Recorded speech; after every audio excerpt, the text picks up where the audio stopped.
काहीच होणार नाही. लोकांनी ठरवलंय आमदार राणीताईला करायचंय आणि तुम्हाला लयच काही दबाव वाटला तर इथं माझी पारोली जवळ भाऊ आहे, त्याच्यामुळे तुम्ही काय टेन्शन घेऊ नका, कोणाच्या दबावाला काय करू नका.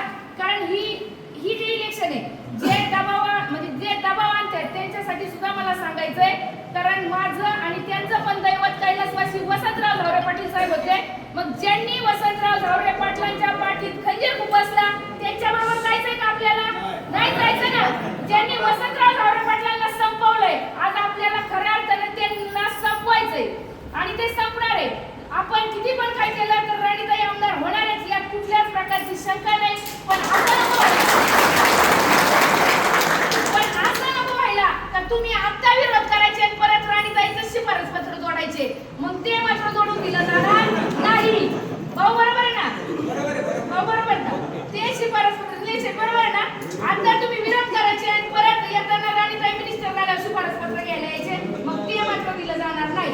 कारण सगळ्यात महत्वाचं आपण सगळ्यांनी त्या ठिकाणी राणीताईसाठी खंबीरपणे उभं राहायचंय आणि निवडणूक शेवटच्या टप्प्यात आलेली आहे. निवडणूक शेवटच्या टप्प्यात आलेली आहे, त्याच्यामुळे प्रत्येकाने आणि शेवटच्या टप्प्यात निवडणूक आल्यावर टप्प्यात बॉल आल्यावर लंके साहेबांचा सिक्सर इतका मोठा होणार, निलेश शेठ 1 लाखाच्या पार होणार आहे.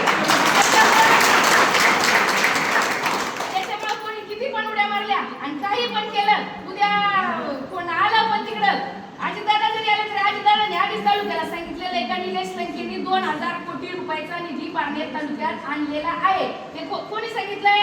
अजितदादा पवारांनी. मग त्यांचं आपल्याला ऐकावंच लागेल ना, निधी आणलाय म्हणजे लंके साहेबांच्या पाठीशी उभं राहावंच लागेल. अर्थमंत्री होते.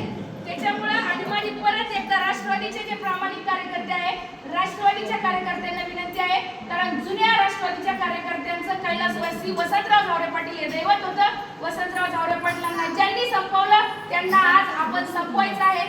कोरोना काळात लंके परिवारांनी केलेली कामं पहा आणि यांची कामं पहा. अहो इलेक्शन पुरते भूछत्र असे असंख्य उगवतात.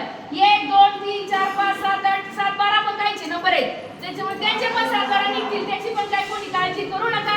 प्रत्येकाचा हिशोब जो आहे तो बरोबर होईल, हिशोब चुकवायचा आणि तो आता लंके साहेबांचं थोडंसं नेत्यांचं शांततेत असतं, पण राणीताई आपल्या हिशोब चुकावतात प्रत्येकाचा, त्यामुळे ते काही विषय नाही.